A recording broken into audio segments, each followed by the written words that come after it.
প্রেমে পড়া মানেই রিয়েলিটির বাইরে যাওয়া। দ্যাট ইজ ওয়াই বলি আমরা রোমান্স আমাদের সব সময় রিয়েলিটির বাইরে নিয়ে যায়। বেসিক্যালি বৈষ্ণব পদাবলী বা বৈষ্ণব ধারা যেটা বলছে মানে আনকোয়েশ্চেন সমর্পণ, হ্যাঁ হ্যাঁ, এটা তো আবার রোম্যান্স থেকে অনেক দূরে। না রোমান্স তো বটেই, কেন রোমান্স নয় বলবো আমি। মানে আমি যখন প্রশ্ন করছি তখন একটা জানার সন্ধান থেকে রোমান্স আসছে।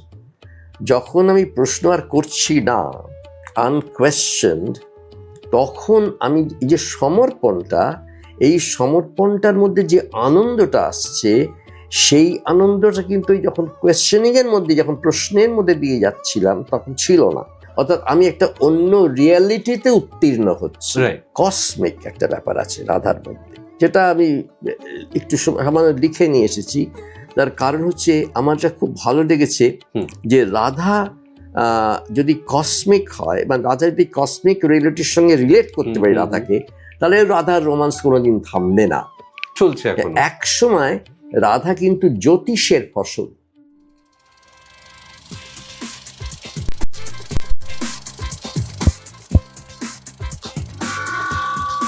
Stories to be unfold.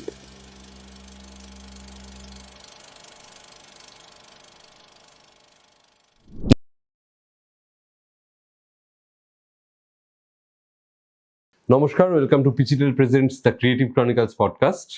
শুভ দোল উৎসব, রঙের উৎসবে সবাই ভালো থাকবেন, রঙিন থাকুন। আজ এই রঙের উৎসব, এটার সাথে কৃষ্ণ রাধা এরা প্রত্যেকে জড়িয়ে। আমরা সেটা নিয়ে কোনো আধ্যাত্মিক আলোচনায় যাব না। আজকে আমাদের যিনি গেস্ট এতক্ষণে দেখে বুঝতেই পেরেছেন, শ্রীরঞ্জন বন্দ্যোপাধ্যায়। তো ওনার সাথে আমরা আজকে যে টেক্সট, সেই টেক্সটের প্রাচীন টেক্সট পুরাণ, সেখান থেকে জয়দেব, সেখান থেকে চণ্ডীদাস, এরা প্রত্যেকে কিভাবে কৃষ্ণ রাধাকে দেখেছেন এবং সর্বোপরি রঞ্জনবাবু কিভাবে কৃষ্ণ রাধার প্রেমকে দেখেছেন, সেই ভালোবাসা নিয়ে আমরা আলোচনা করব। তাই আর দেরি না করে সোজা চলে যাই রঞ্জনবাবুর কাছে। নমস্কার রঞ্জনদা, আরো একবার স্বাগত আমাদের পডকাস্টে। থ্যাঙ্কস আসার জন্য। তোমাকে ধন্যবাদ অনেক, আমাকে ডেকেছো আবার, এবং এমন একটা বিষয় নিয়ে ডেকেছো, সেটা আমার খুব হৃদয়ের বিষয়। কতটা আমি জানি সেটা বড় কথা নয়, কিন্তু বিষয়টা আমার খুব ভালোবাসার বিষয়। এবং বিষয়টাই ভালোবাসা। আমাদের দোল উৎসব আজকে, এবং দোল উৎসবের জন্য এটা তো ভালোবাসার দিন, একটা ভালোবাসার উৎসব, রঙের উৎসব।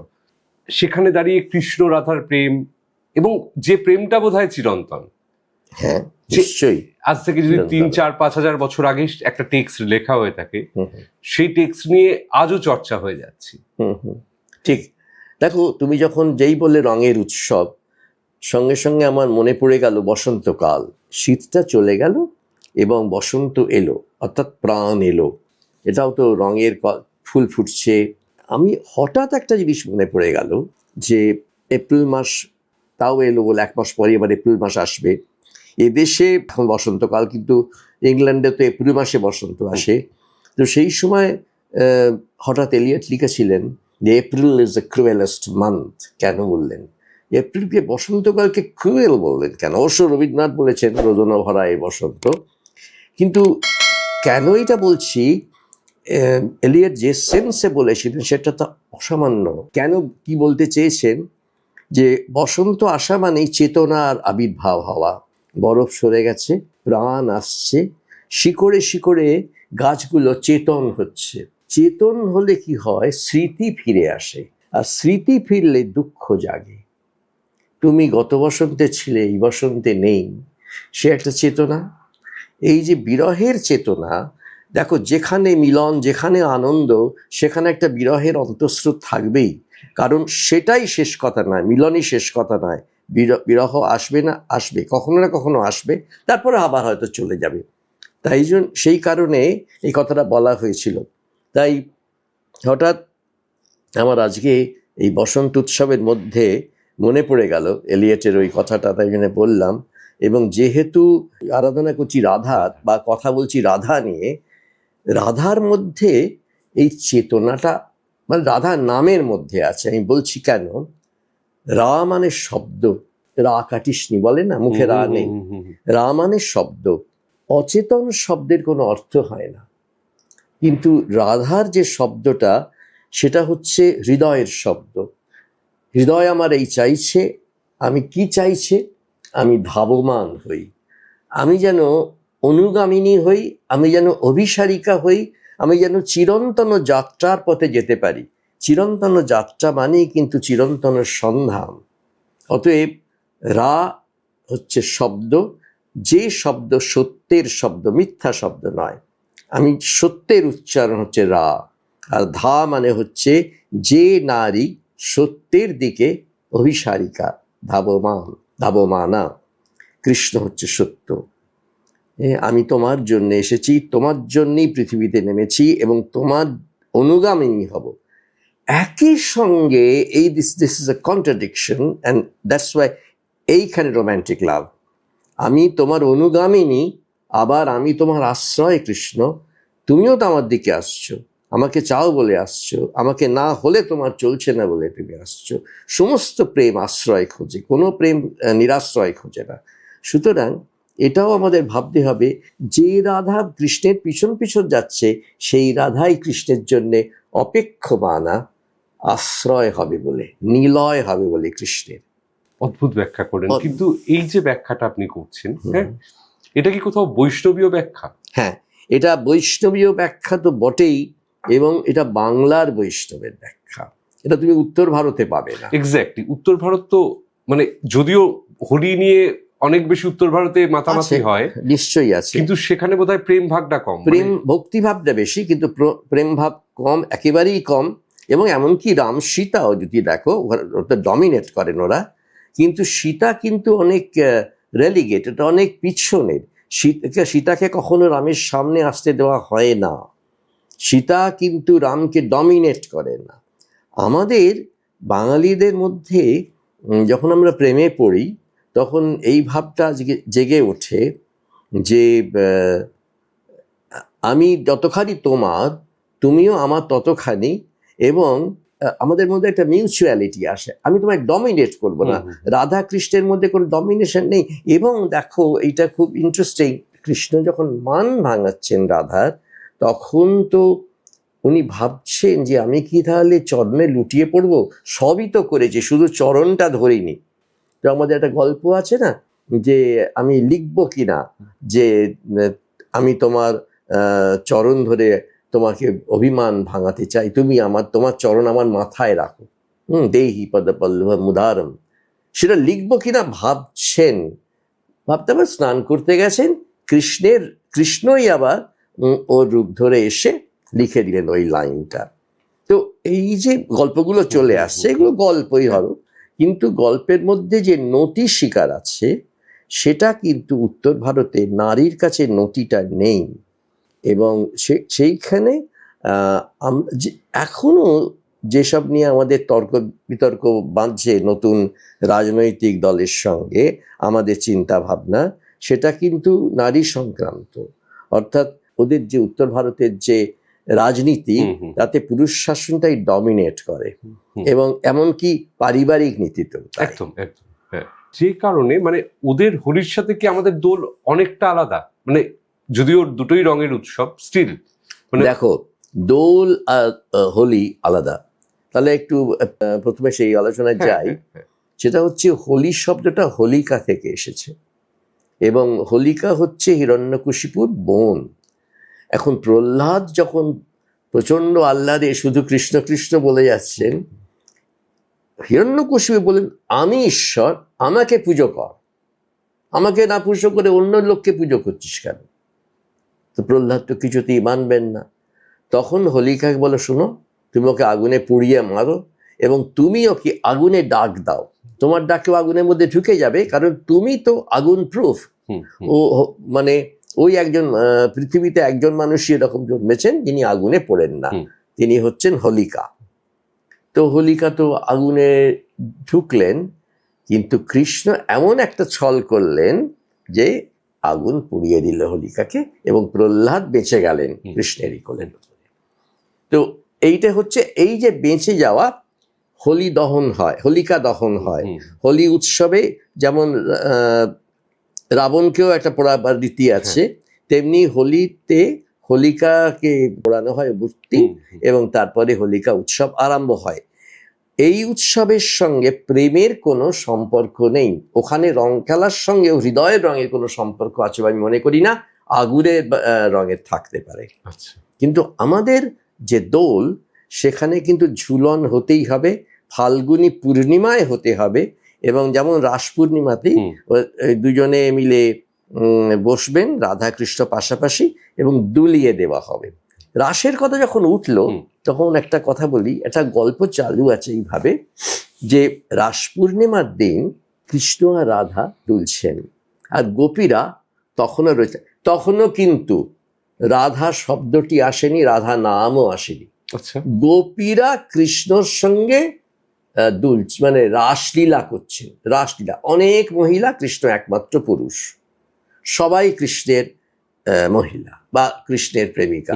এবার এদের মধ্যে একজন তো কৃষ্ণের প্রিয়তমা থাকতে পারে, এবং এরা অধিকাংশই কিন্তু বিবাহিতা, অন্যের স্ত্রী। দেখো পরকীয়তা কিভাবে এসেছে, তারা সবাই কিন্তু কৃষ্ণের প্রতি, কৃষ্ণের অনুগামিনী আমি বলবো, এরাই হচ্ছে গোপী। গোপিকতার পরে আমি গোপিকতার ব্যাখ্যা হয়তো আরো বিশদ ব্যাখ্যায় যাব, এরাই গোপী। তো গোপীরা আনন্দ করছে, করতে করতে কৃষ্ণ হঠাৎ রাসমণ্ডল থেকে পালিয়ে গেলেন, আর তাকে খুঁজে পাওয়া যাচ্ছে না। এইবারে গোপীরা খুঁজছে যে কি হলো, কৃষ্ণ গেল কোথায়, আমরা কাকে নিয়ে লীলা করব, নায়ক নেই, নায়ক মানে যেমন হ্যামলেট থেকে যদি হ্যামলেট চলে যায় সেরকম। এইবারে ওরা খুঁজতে খুঁজতে খুঁজতে খুঁজতে বনের মধ্যে ঢুকে গেছে, গিয়ে দেখে 4টে পা পদচিহ্ন, মানে কৃষ্ণের এবং আর একজন মহিলা। তাহলে কে সে? কৃষ্ণ যার জন্যে জঙ্গলে ঢুকে চলে গেলেন, তাকে একটা আড়াল দরকার ছিল তার সঙ্গে। তাহলে এবার বলছেন এটা এই প্রথম রাধিকা আসছেন, একটা শব্দের বললে, কৃষ্ণ তুমি কি রাধিত হচ্ছ, আরাধিত হচ্ছ, এই আটা রাধিত হচ্ছ, তুমি কি সেবিত হচ্ছ। রাধ শব্দ থেকে রাধা শব্দ এসেছে, রাধ মানে সেবন, সেবা করা মানে রাধা হওয়া। যে নারী খুব সুন্দর সেবা করতে পারে সেই রাধা। তাহলে এই রাধিত শব্দটা এই প্রথম দেখা দিল মৎস্য পুরাণে, এবং তার থেকে রাধার জন্ম, বুঝেছো? আচ্ছা, মানে এটা অদ্ভুত ইন্টারেস্টিং জিনিস। এবং সব থেকে ইন্টারেস্টিং, আজকে আপনি যখন বই লেখেন, আপনি কি আপনার গল্পের ক্যারেক্টার যারা তৈরি হয় তাদেরকে এইভাবে ভেবে নাম রাখেন? না, হ্যাঁ অনেক সময় রাখি, অনেক সময় রাখি না। ধরো কেউ যদি, কারোর নাম যদি শাশ্বত হয়, কথায় কথায় বলছি, no reflection on anybody else, আর সে যদি সারাক্ষণ মিথ্যে কথা বলে যায়, তাহলে একটা হতে পারে যে এর নাম শাশ্বত, কিন্তু এ সবসময় এটা হচ্ছে একটা মানে আয়রানি, যেটা হতে পারে। যেমন ধরো পদ্মলোচন হয় কানা ছেলের নাম যদি হয়, সেরকম আর কি। কিন্তু হ্যাঁ, সত্যকাম যেমন একটা নাম আছে, শরদিন্দুর, কিন্তু সত্যকাম তো সাংঘাতিক চরিত্রহীন চরিত্র, সত্যকাম, কিন্তু তার নামটা উনি রেখেছিলেন সত্যকাম। আবার কাম কথাটা রেখেছিলেন, তার মধ্যে কিন্তু আছে যার জীবনে কামই একমাত্র সত্য, সেও তো হতে পারে। হ্যাঁ, এটা আগেকার দিনের যে কোনো নাম আমরা দেখি, মানে পৌরাণিক টেক্সট গুলোয়, যে প্রতিটা নামের একটা সাংস্কৃতিক ব্যাকরণগত ব্যাখ্যা আছে। হ্যাঁ, যেমন দুঃশাসন যুধিষ্ঠির, আর যুধিষ্ঠির, হ্যাঁ কৃষ্ণ একরকম, কৃষ্ণের আলোর জন্য কৃষ্ণ না, তিনি অসীম বলে তিনি কৃষ্ণ, আকাশের রং বলে তিনি কৃষ্ণ, নানান ব্যাখ্যা। এবার এই যে পুরনো টেক্সট গুলো, এইগুলোকে আপনি কিভাবে দেখেন? পুরাণ যেগুলোকে আমরা বলছি, এই যে আপনি মৎস্য পুরাণের কথা বলেন, পুরাণ তো আমার কাছে খুব রহস্যময় মনে হয়। পুরাণের সব থেকে বড় কথা হচ্ছে, পুরাণ এত গহন এবং পুরাণ এত প্রাচীন যে পুরাণের ডাক কোনোদিন ফুরোবে না, এবং পুরাণের নতুন নতুন ব্যাখ্যাও কোনোদিন শেষ হবে না। সব পুরাণেই, গ্রিক পুরাণও তাই, ইংল্যান্ডের পুরাণেও তাই। ধরো ম্যাকবেথ তো পুরাণের গল্প, স্কটল্যান্ডেরই গল্প। সেখানে শেক্সপিয়ার ম্যাকবেথ থেকে যেভাবে করলেন, বা হ্যামলেট যেভাবে করলেন, সেগুলো তো নতুন ব্যাখ্যা, একেবারে অস্তিত্ববাদ নিয়ে এলেন হ্যামলেটে। তো যাই হোক, যে কোনো পুরাণ মানবিক গল্প দেয়, বহু প্রাচীন, যে মানবিক গল্পের মধ্যে অনেকগুলো পরত আছে এবং এই পরতগুলো আমরা আজও খোঁড়াখুড়ি করে যাচ্ছি এবং তার কোনো শেষ নেই। তেমনি রাধাকৃষ্ণ পুরাণের গল্প। কিন্তু ধরো আমরা যদি মৎস্য পুরাণের কথাই ধরি, মৎস্য পুরাণে একটা কথা তোমাকে বলি, রাধা কিন্তু বহুভাবে ছড়িয়ে আছে, শুধু এক মৎস্য পুরাণে কিরকম ভাবে আছে দেখো। সাবিত্রী পুষ্করে যদি যাও তাহলে সেখানে সাবিত্রী হচ্ছে রাধা, আবার বারাণসীতে বিশালাক্ষী হচ্ছেন রাধা, আবার প্রয়াগে ললিতা হচ্ছেন রাধা, আবার হস্তিনাপুরে জয়ন্তী হচ্ছেন রাধা, হিমালয়ে নন্দা হচ্ছেন রাধা, গোকর্ণে ভদ্রকালিকা হচ্ছেন রাধা, আর কমলালয়ে কমলা হচ্ছেন রাধা, বৃন্দাবনে রাধা, আমাদের রাধা, বৃন্দাবনে রাধা এলেন। এবং রাধা এলেন পরকীয়া প্রেমের একেবারে শেষ কথা হয়ে। এই যে পরকীয়া প্রেম, কৃষ্ণের আত্মীয় রাধা এবং কৃষ্ণ থেকে বয়সে বড় মামিমা, তাহলে নট অনলি পরকীয়া, ইট ইজ ইনসেস্ট। মানে এর থেকে আমরা, আমাদের কাছে এর থেকে অসামাজিক সম্পর্ক আর হতে পারে না। কিন্তু এই প্রেমটা এমন চিরকালের এবং এই পুরাণ এমন সাহসী উচ্চারণ এই প্রেমের মধ্যে করেছে, এবং বিশেষ করে বিদ্যাপতি, চণ্ডীদাস এবং জয়দেব, এই যে তিনজন, এই যে জয়দেব, বিদ্যাপতি এবং চণ্ডীদাস, বড়ু চণ্ডীদাস, দ্বিজ চণ্ডীদাস, দুজনই এই সাহসী উচ্চারণ কিন্তু পরকীয়ার উচ্চারণ। এখন যদি আমরা বিশ্ব সাহিত্য দেখি তাহলে সমস্ত বিশ্ব সাহিত্য জুড়েই কিন্তু পরকীয়ারই সেলিব্রেশন। স্বামী স্ত্রী বিবাহিত দম্পতি, তাদের প্রেম নিয়ে খুব বড় সাহিত্য হয়নি, হয়েছে রামায়ণে হয়েছে, রামায়ণ তো বিবাহিত স্বামী, কিন্তু সেই বিবাহের মধ্যে অবিশ্বাস ঢুকলো, সেই বিবাহের মধ্যে অগ্নি পরীক্ষা ঢুকলো, এবং সেই বিবাহ কি ক্রন্দনের মধ্যে এবং বিচ্ছেদের মধ্যে শেষ হলো, যেটা আমরা মেনে নিতে পারি না। এবং তাই জন্যে রামায়ণের শেষে একটা প্রশ্ন থাকে যে রাম কি ঠিক কাজ করেছিলেন? স্ত্রীকে বিশ্বাস করতে পারলেন না, আগুন থেকে বেরিয়ে আসার পরেও বিশ্বাস করতে পারলেন না। এটা একটা পুরুষ শাসন, যে না, বিশ্বাস করা যায় না দুটো কারণে। পুরুষের মনে একটা খচখচানি থেকেই গিয়েছিল হয়তো। আর দ্বিতীয় কারণ যেটা, সেটা হচ্ছে প্রজার মঙ্গলের জন্য। প্রজারা কেউ বিশ্বাস করবে না, সেটাই আমার কাছে বড় কথা। কে একজন নগণ্য নারী, সে আমার প্রতি বিশ্বস্ত ছিল কি ছিল না, সেটা রাজনীতির ক্ষেত্রে কাজে লাগে না। মানে এইভাবে অপমান করা হয়েছিল, যেখানে পলিটিক্সটাই অনেক বেশি।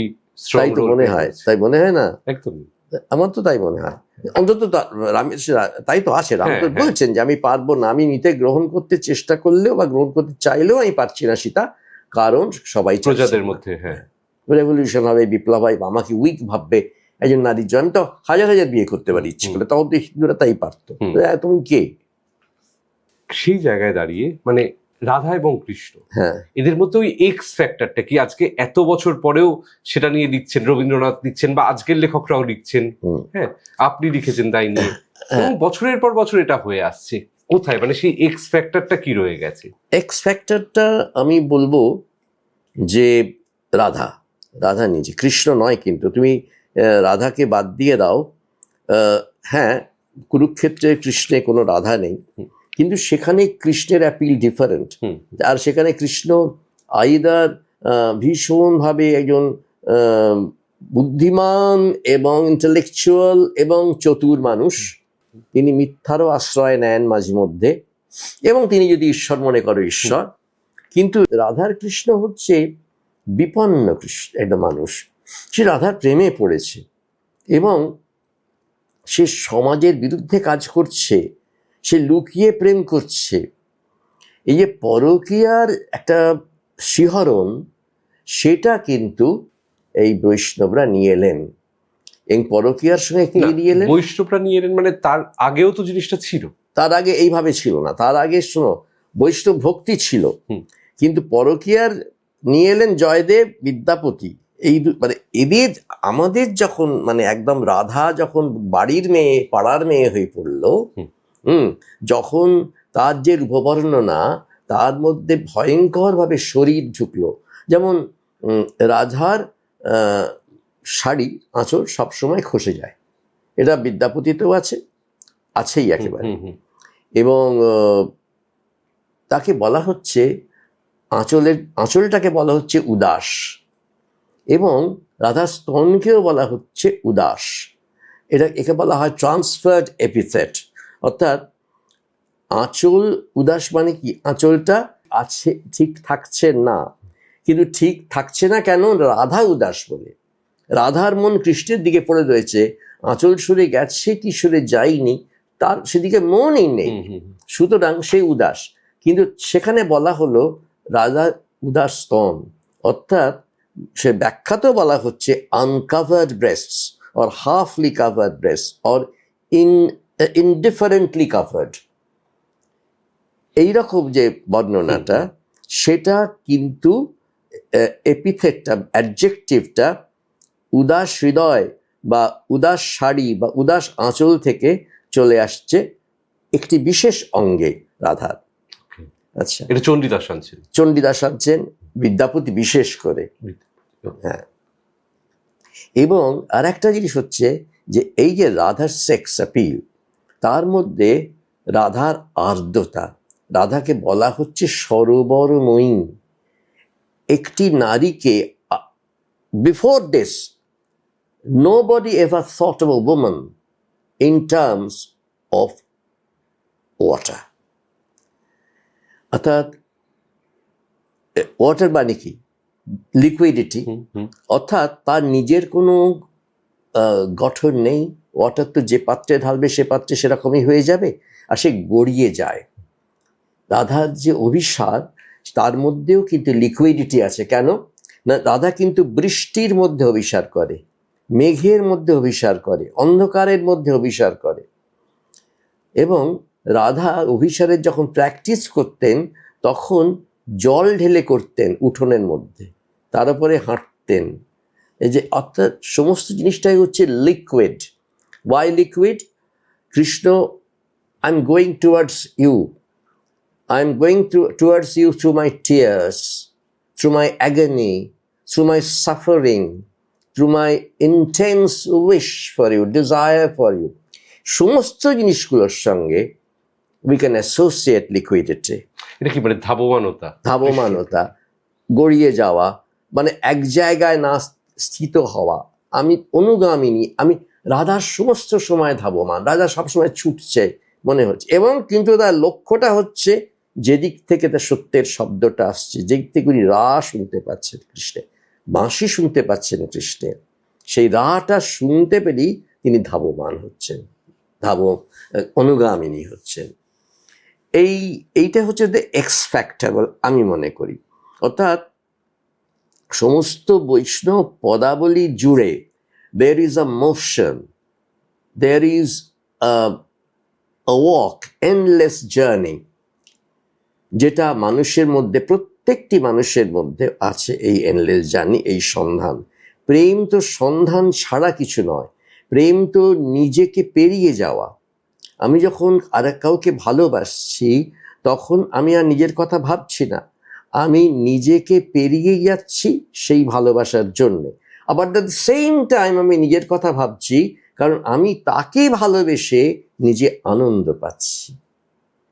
আবার সেও দুটো দিক থেকে, মহিলাদের ক্ষেত্রে এটা বেশি হয়, যে আমি যে তুমি যে শুধু আমার দিকে ধাবমান হয়ে পুরুষ তুমি আমাকে রক্ষা করতে এলে, তুমি আমার পাশে এসে দাঁড়ালে, তুমি তোমার পরিচয় আমাকে পরিচিত করলে, তাই না, আমিও কিন্তু তোমার আশ্রয় হয়ে দাঁড়ালাম, আমি তোমার অনুগামী অ্যাট দ্য সেম টাইম।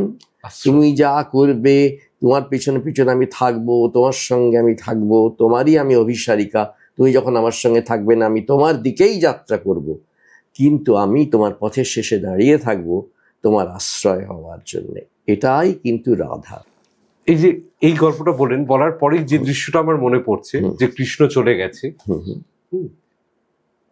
বাঁশিটা বোধহয় রাধাকে দিয়ে যেতে চেয়েছিল, কিন্তু রাধা বোধহয় রাখতে চাননি, যে না, মানে কৃষ্ণ ফিরে আসবে। হ্যাঁ, এবং একা জঙ্গলে বসে আছে, কাঁদছে, ময়ূর ঘুরছে, এরকম একটা বর্ণনা ছিল জিনিসটা। এই যে মানুষটা একা হয়ে যাচ্ছে, যেটা আপনি প্রেমের ক্ষেত্রে বারবারই বলেছেন, বিরহ, ওই স্পেস, ডিস্টেন্স, কিন্তু এটা তো অনন্ত একটা স্পেস ক্রিয়েট হয়ে যাচ্ছে যেখানে আর কৃষ্ণ কখনো ফিরেই আসছে না। ফিরে আসছে না যেমন কৃষ্ণ, ফিরে আসছে না কৃষ্ণ, দুটো ভাবে আসছে। একটা হচ্ছে কৃষ্ণ বলে গেলেন, মানে রাধার এইটাই হচ্ছে বৈষ্ণব প্রেমের গোড়ার কথা।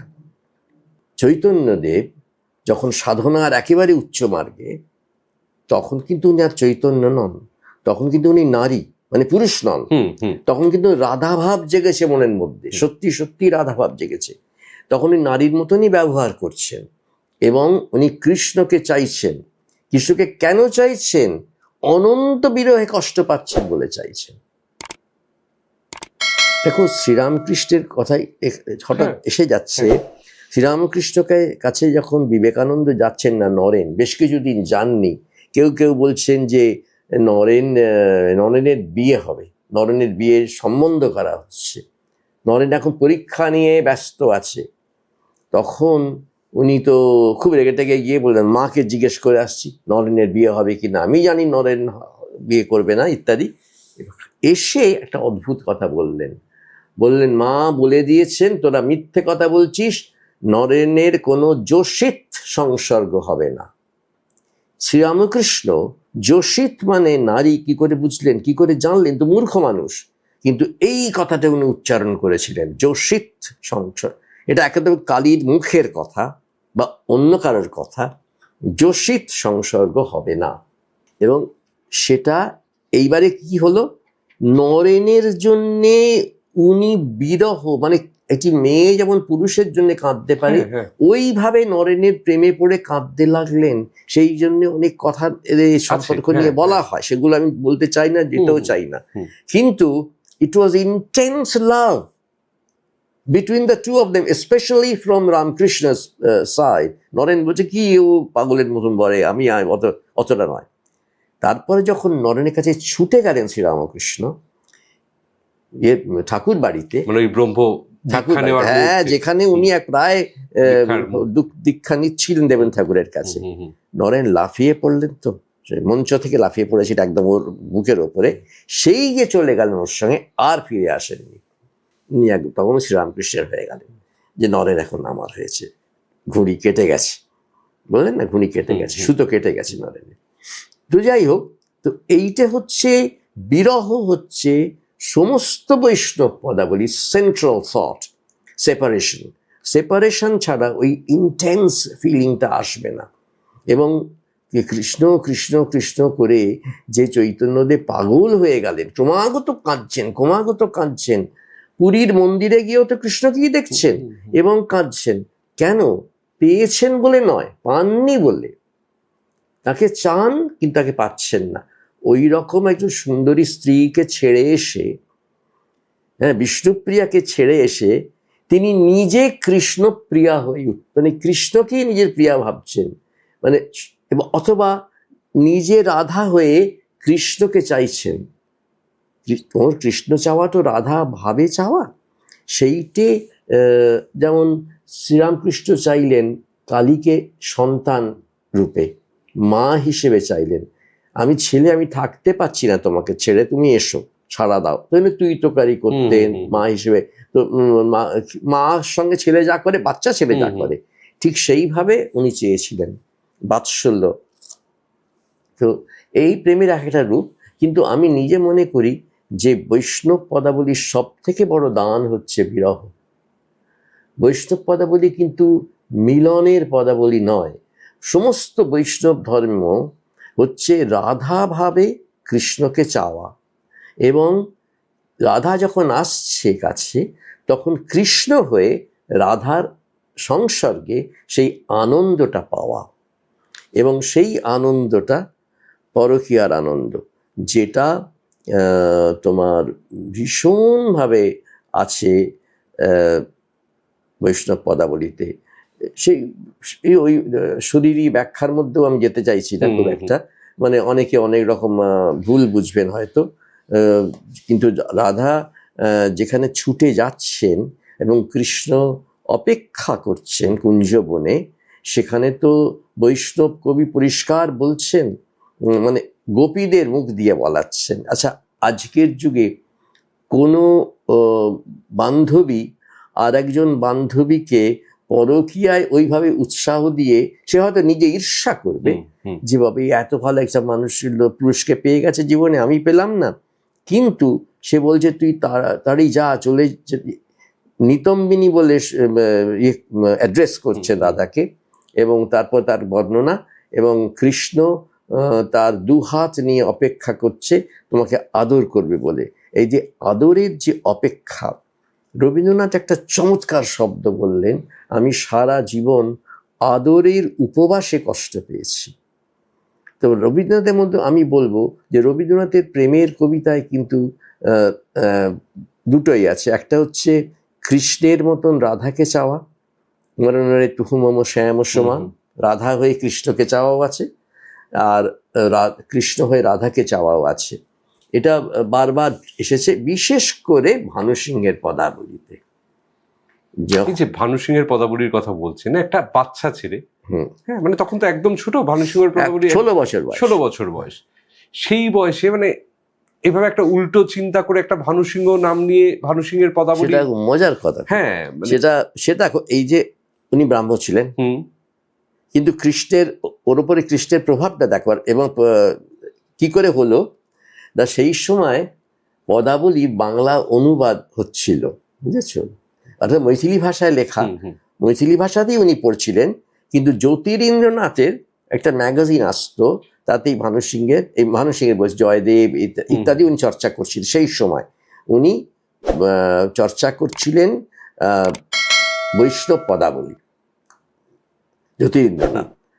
রবীন্দ্রনাথ 16 বছরের রবীন্দ্রনাথ লুকিয়ে লুকিয়ে সে পড়তে আরম্ভ করলেন, এবং করে সেগুলো মাঝে মাঝে নতুন বৌঠানকে শোনাতেন, জয়দেব শোনাতেন, গীতগোবিন্দ শোনাতেন আর কি। তখন নতুন বৌঠান, তুমি এরকম লিখতে পারো ঠাকুরপো, তুমি কি সব লেখো, এরকম লিখতে পারো না?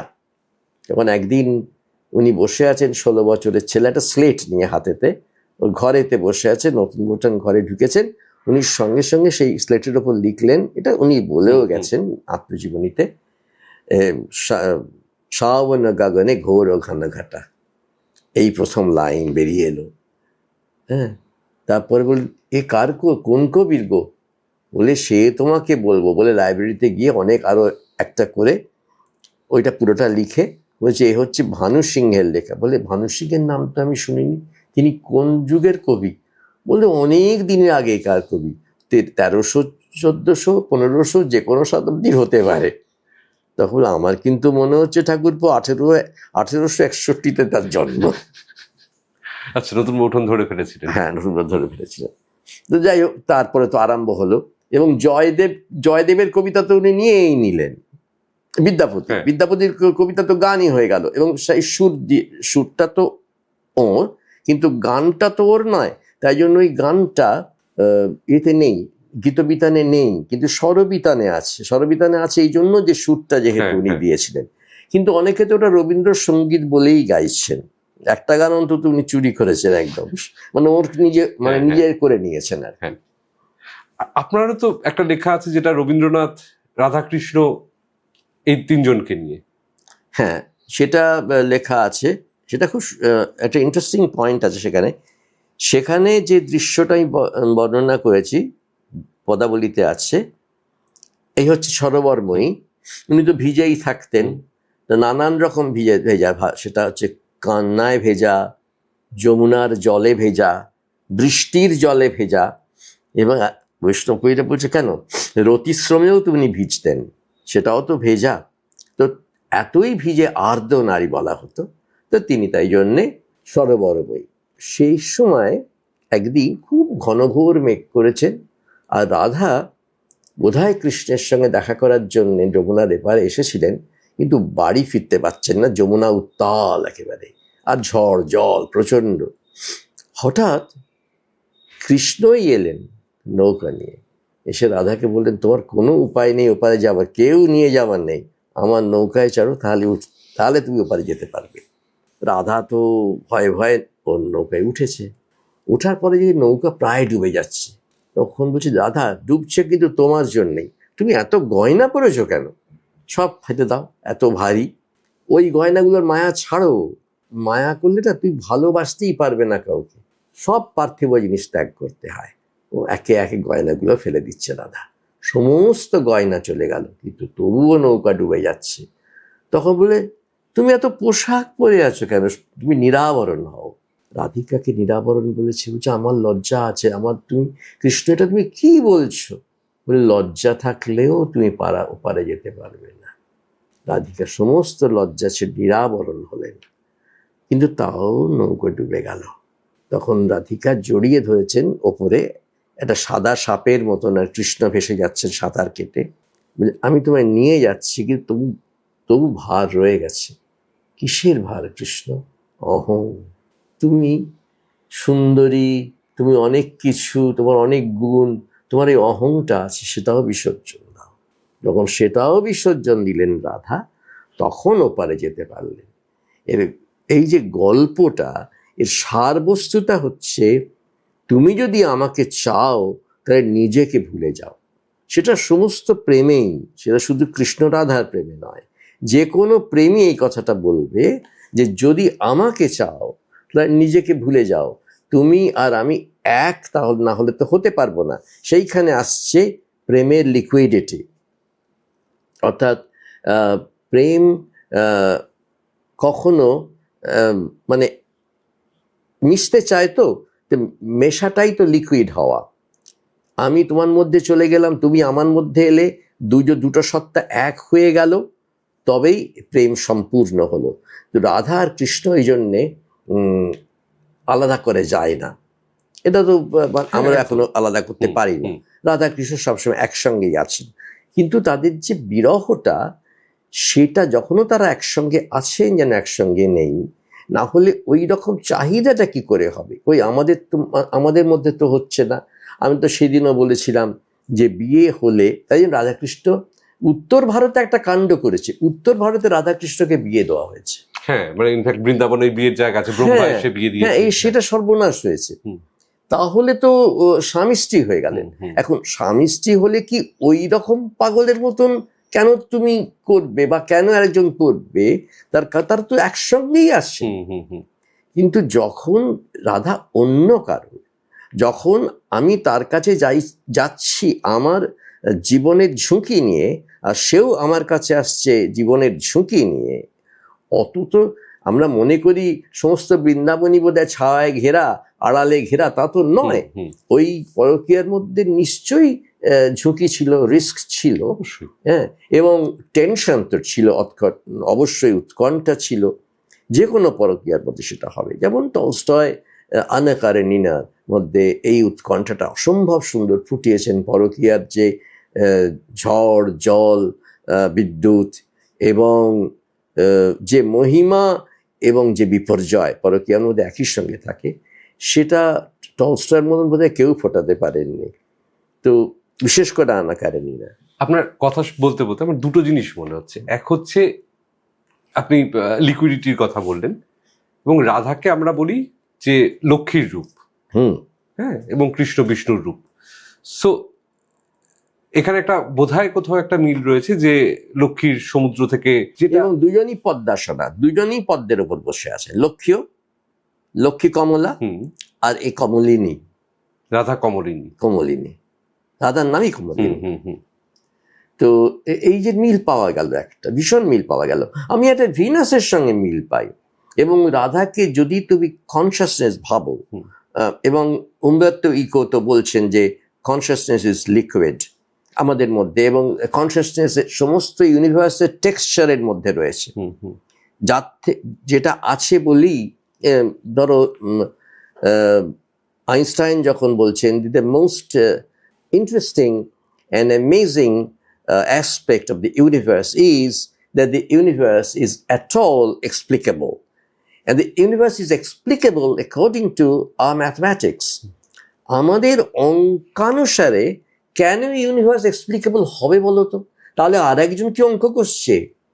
উনি বলছেন আমি ঈশ্বরে বিশ্বাস করি না, হুম, হুম। কিন্তু এই প্রশ্নটাও একসঙ্গে তুলছেন, তাহলে আর একটা ব্রেন কি অঙ্ক কষছে, আর একটা কনসিয়াসনেস আমাদের কনসিয়াসনেসের সঙ্গে মিশছে কি করে, মিলে যাচ্ছে কি করে, আমাদের হিসেবের সঙ্গে মিলছে কি করে?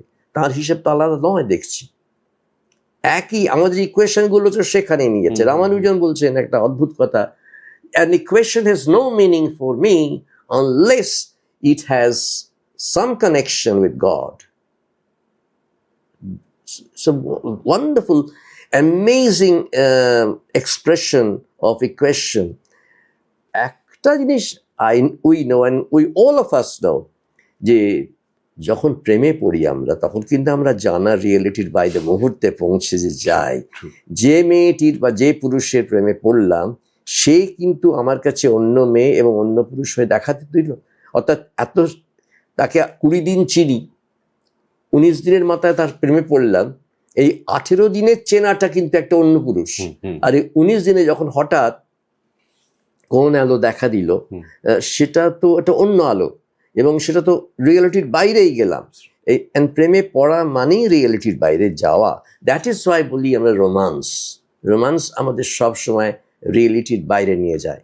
আর এত বড় রোম্যান্টিক লেখা পৃথিবীতে হয়নি, মানে আমি মনে করি অন্তত বৈষ্ণব পদাবলীর মতন। যুগে যুগে এত বছর হয়ে গেল, তার রোমান্সটা গেল না, এবং এক একজন এক একভাবে দেখে। এই খুব সুন্দর দিলীপ কুমার রায় ব্যাখ্যা আছে বৈষ্ণব পদাবলী এবং রাধাকৃষ্ণের, যে ওরা জানে না তাই মানে না, আমি জানি তাই মানি। আমি জানি মানে কি, আমি দেখতে পাই রাধাকৃষ্ণের লীলাটা চোখ বুঝলে এখনো বৃন্দাবনে। বৃন্দাবনের উপর একটা গান আছে, সেখানে বলছেন আমি জানি তাই মানি, ওরা জানে না তাই মানে না। আর যারা জানে না তাদের মানাতে আমি চাইও না, কারণ আমার যে ব্যাখ্যা, আমার যে দর্শন, আমার যে নিজের চোখে দেখা রাধাকৃষ্ণ আছেন, এবং তিনি তাদের লীলা আজও থামেনি, তাদের বৃন্দাবনে গেলে আমি দেখতে পাই। এবং শ্রীরামকৃষ্ণের বৃন্দাবনে গিয়ে উনি তো হঠাৎ, উনি সবসময় হতেন, ওই সমাধি হয়ে গিয়েছিল, আকাশের মধ্যে দেখেছিলেন যে রাধাকৃষ্ণকে, এবং তারা ওর মধ্যে এসে বিলীন হলো, সেটা উনি উপলব্ধি করেছিলেন। এগুলো ওর কথা। কিন্তু ধরো চৈতন্যদেব যখন ঘন্টার পর ঘন্টা দাঁড়িয়ে থাকতেন, যে মূর্তি আমরা দেখতে চাই, জগন্নাথ মূর্তি, একই মূর্তি উনিও দেখেছেন। আমরা তো কিছুক্ষণ দেখে চলে যাই, ভুলে যাই, কিন্তু উনি তার ভোলেননি, he got stuck to that. এবং সেই নিয়ে একটা বিপ্লব ঘটে গেল, কিভাবে ওর মৃত্যু হলো আমরা জানি না, সে নানান ঘটনা। কিন্তু এই যে ভক্তিটা, এই যে কৃষ্ণ মনে করলেন ওকে, এবং জগন্নাথ কৃষ্ণ হয়ে দেখা দিলেন, এবং উনি বিলীন হয়ে গেলেন। বিলীন হয়ে গেলেন মানে ওর কনসাস, ওর সত্তাটা তো বিলীন হয়ে গেল, উনি তো এক হয়ে গেলেন ওর সঙ্গে। সেইটে যখন আমরা হতে পারি, সেটা রিয়েলিটিতেও হতে পারে। আপনার কি মনে হয় এই যে সমর্পণ, মানে বেসিক্যালি বৈষ্ণব পদাবলী বা বৈষ্ণব ধারা যেটা বলছে, মানে আনকোয়েশ্চেন্ড সমর্পণ, মানে রাইট, এটা তো আবার রোম্যান্স থেকে অনেক দূরে। আনকোয়েশ্চেন্ড সমর্পণটা তো নিশ্চয়ই রোম্যান্স নয়। না, রোম্যান্স তো বটেই। কেন রোম্যান্স নয় বলবো আমি? মানে আমি যখন প্রশ্ন করছি, তখন একটা জানার সন্ধান থেকে রোম্যান্স আসছে। যখন আমি প্রশ্ন আর করছি না, আনকোয়েশ্চেন্ড, তখন আমি এই যে সমর্পণটা, এই সমর্পণটার মধ্যে যে আনন্দটা আসছে, সেই আনন্দটা কিন্তু যখন কোয়েশ্চেনিংয়ের মধ্যে, যখন প্রশ্নের মধ্যে দিয়ে যাচ্ছিলাম, তখন ছিল না। আমি একটা সন্ধান করছিলাম, তারপর সেই সন্ধানটা পেয়ে আমি সেই সন্ধানটাকে আঁকড়ে ধরলাম, আমি উপলব্ধি করলাম সেই সত্যকে, আর একটা অন্য আলোর মধ্যে আমি গেলাম। সেটা আমার মনে হয় রোমান্স। অর্থাৎ আমি একটা অন্য রিয়ালিটিতে উত্তীর্ণ হচ্ছি। সেই অর্থে কিন্তু মৃত্যুও মনে হয় একটা রোমান্স।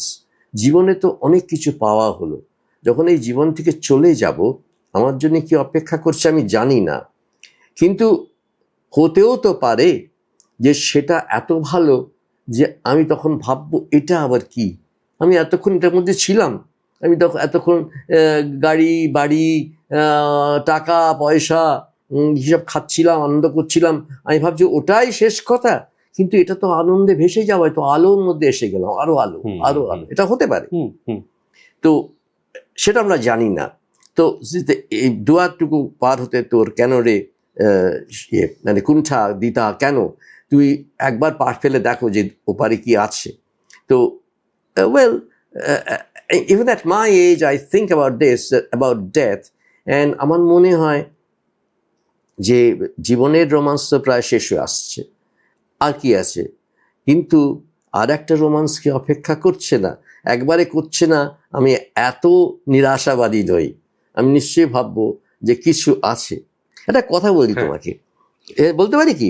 আমার মনে হচ্ছে, দেখো রাধা কিন্তু, আমরা যে রাধাকে বলি সেটা কিন্তু কসমিক একটা ব্যাপার আছে রাধার মধ্যে, যেটা আমি একটু আমার লিখে নিয়ে এসেছি। তার কারণ হচ্ছে আমার যা খুব ভালো লেগেছে যে রাধা যদি কসমিক হয়, মানে রাধা যদি কসমিক রিয়েলিটির সঙ্গে রিলেট করতে পারি রাধাকে, তাহলে রাধার রোমান্স কোনোদিন থামবে না, চলছে। এক সময় রাধা কিন্তু জ্যোতিষের ফসল। কিরকম আমি তোমাকে বলি, সেটা হচ্ছে একেবারে আদিকালে আর কি, কৃষ্ণের মধ্যে কোনো ধর্মতত্ত্ব নেই, যেটা আছে সেটা হচ্ছে জ্যোতিষ তত্ত্ব। কি সেটা? কৃষ্ণ হচ্ছে বা বিষ্ণু সূর্য, কেমন? আর রাধা হচ্ছে বিশাখা গ্রহ, নক্ষত্র বিশাখা। এখন একটা সময় সূর্যের সঙ্গে বিশাখার মিলন হয়, এবং সেইটা হচ্ছে রাধা কৃষ্ণের মিলন। ওকে, অর্থাৎ সেটা কসমিক লেভেলে হচ্ছে। তো আমার যেটা মনে হয়েছিল যে এইখানেই মনে হয় যে এই কার্তিকা, দেখো বলছে কার্তিকা পূর্ণিমায় সূর্য বিশাখায় থাকে, অর্থাৎ রাধার সঙ্গে সূর্যর মিলন হয়, এটা শাস্ত্রবাণী। এবং এইভাবেই রাধাকৃষ্ণের রোম্যান্টিক তত্ত্ব এসেছে ভাগবত পুরাণে। রাধার এইভাবেই, ভাগবত পুরাণ রাধা এইভাবেই আবিষ্কার হচ্ছে। ভাগবত পুরাণই হচ্ছে ওই যে রাসলীলার কথাটা বললাম প্রথমে, যেটা আরম্ভ করেছিলাম সেটা। রাধা সেখানে, কৃষ্ণ হচ্ছে রিয়েলিটি যদি সূর্য হয়, কৃষ্ণ তার বিম্বন, বিষ্ণু সূর্য, কৃষ্ণ তার বিম্বন মানে চাঁদ। আর গোপীরা হচ্ছে আলোর টুকরো, তারা। গোপ শব্দটার মানে হচ্ছে গরুর সঙ্গে কিন্তু কোনো সম্পর্ক নেই, বলে না গোপিনী, তাই জন্য গরু চড়াতো না, না। গো শব্দটা হচ্ছে রশ্মি, অর্থাৎ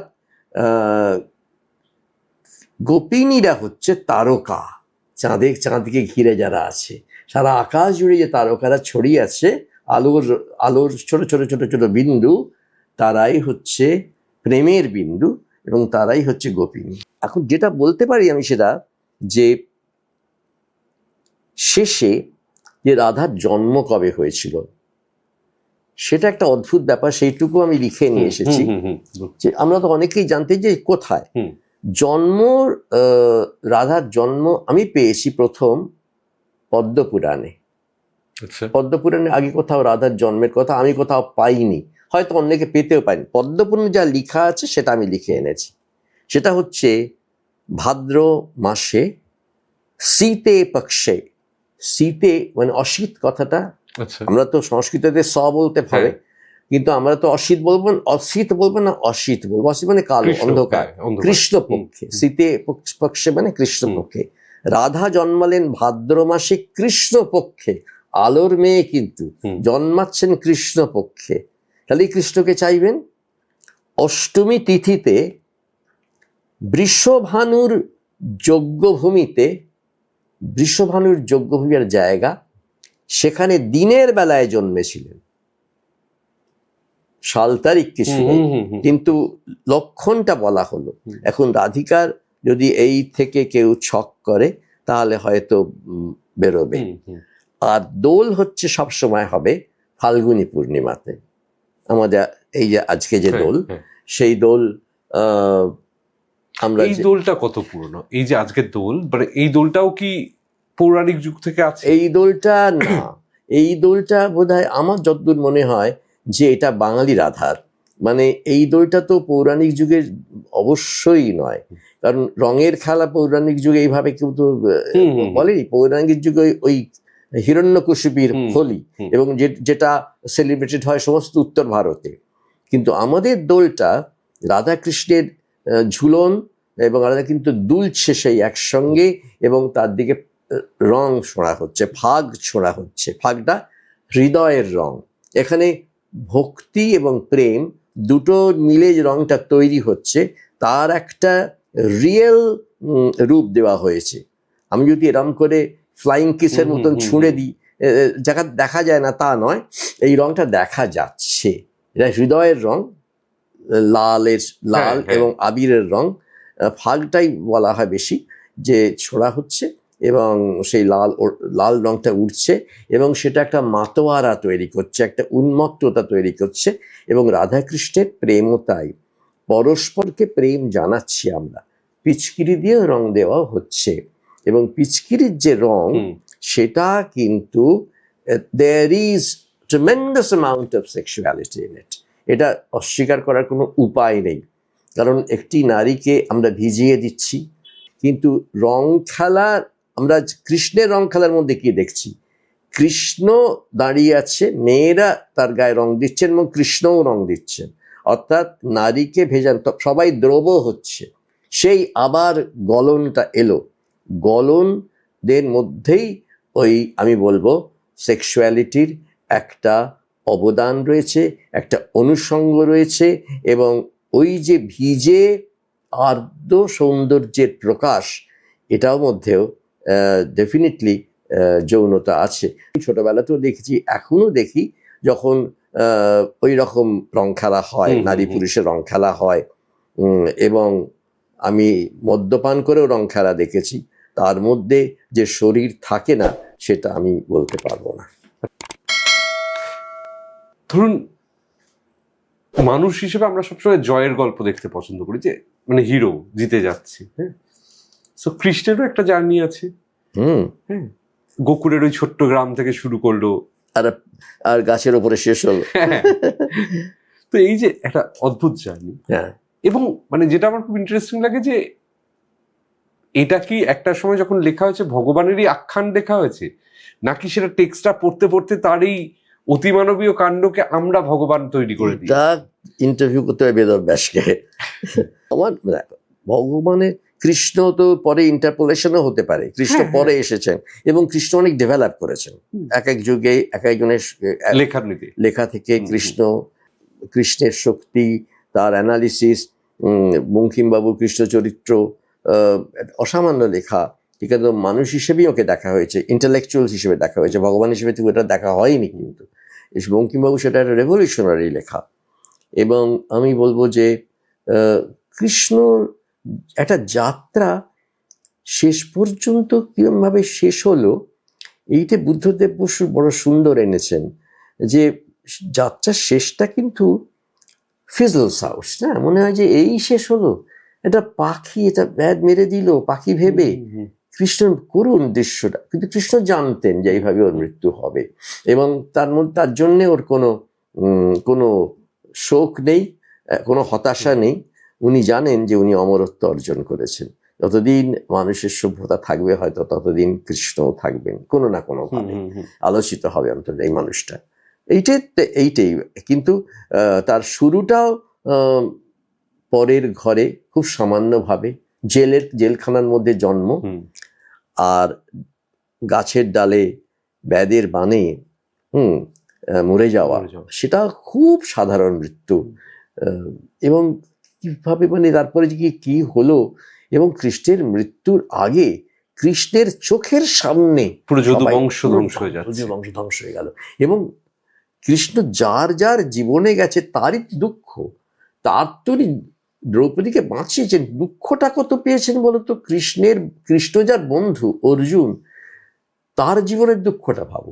তার সন্তান হানি হলো, অতগুলো সন্তান চলে গেল, তার স্ত্রীর অত কষ্ট হলো, তার নিজের এত কষ্ট হলো। এবারে কৃষ্ণ কিন্তু কষ্ট লাঘব করতে পারেননি, করা যায় না বলে। সবই নাকি ফল, মানে কর্মফল ভোগ করতেই হবে, ছেড়ে দিয়েছেন উনি, কর্মফল সবাই ভোগ করছে। অদ্ভুত টেক্সট, মানে আমি এটাকে যদি টেক্সট হিসেবেও দেখি, মানে অদ্ভুত টেক্সট, অসামান্য টেক্সট, অসামান্য text। নিশ্চয়ই। এবং this is life, this is actually, তুমি যদি মহাভারত পড়ো তাহলে জীবনটাকে অনেকটা বোঝা যায়।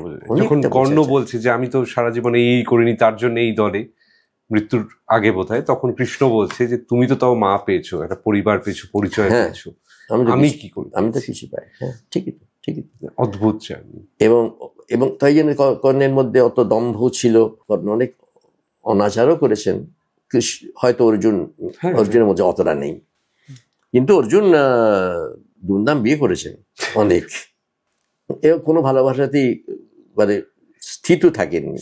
এবং অনেক বেশি পলিটিক্যাল বিয়েগুলো কোথাও একটা। হ্যাঁ, কৃষ্ণেরও তাই।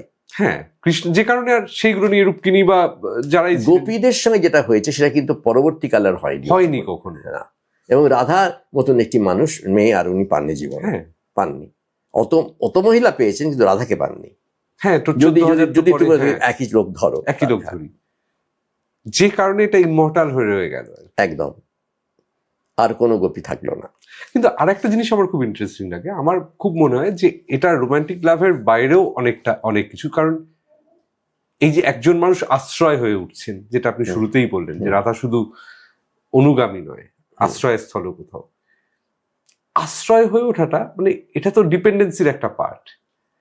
হ্যাঁ, যে আমি আছি, মানে হোয়াট এভার ইট ইজ, যাই হোক না কেন দুনিয়া আমি আছি। সো রাধা কোথাও এই আশ্রয়টাও হয়ে উঠছেন। সো এটা কোথাও রোম্যান্স থেকে বেরিয়ে কি মানে আরো বরং নারীকে একটু এলিভেট করা হলো। প্রথম কথা, নারী আশ্রয়, কৃষ্ণের আশ্রয় হতে পারেন, এবং কৃষ্ণ তো সত্যি সত্যি পা মাথায় নিয়েছিলেন, যদি তুমি রাধাকে ধরো, মানে ওটা তো রোম্যান্সের একদম চূড়ান্ত জায়গা। কিন্তু যেটা আমি বলবো সেটাই হচ্ছে, এটা কি ধরো আজকে দিয়ে আমি শেষও করি, যে রাধা কৃষ্ণের প্রেম সব থেকে বড় দিক হচ্ছে এটা সামাজিক প্রেম নয়, এটার মধ্যে একটা পাপ আছে, এটার মধ্যে একটা অন্যায় আছে, এটা পরকীয়া, এটা আমরা ভক্তিরস দিয়ে ঢাকবার চেষ্টা করলেও পরকীয়া, এবং সেই জন্যেই মানুষের কাছে এটা এত ভালো, এত গ্রহণীয়। কারণ মানুষ এই দুর্বলতাটা চায়, এই দুর্বলতা চায়, এবং এই প্রকাশ, আমার প্রেম প্রকাশিত হোক। কোন মানুষ না এরম ভালোবাসতে চায়, এরম ভালোবাসা পেতে চায়, এবং এই শিহরণটা পেতে চায়। যে পরকীয়া প্রেম যে শিহরণ দেয়, সেটা কখনোই সম্ভব নয় স্বামী স্ত্রীর প্রেমে। অতএব এখানে শেষ পর্যন্ত রাধাকৃষ্ণের প্রেমে অসামাজিক প্রেমের জয়গান করা হয়েছে। Thank you.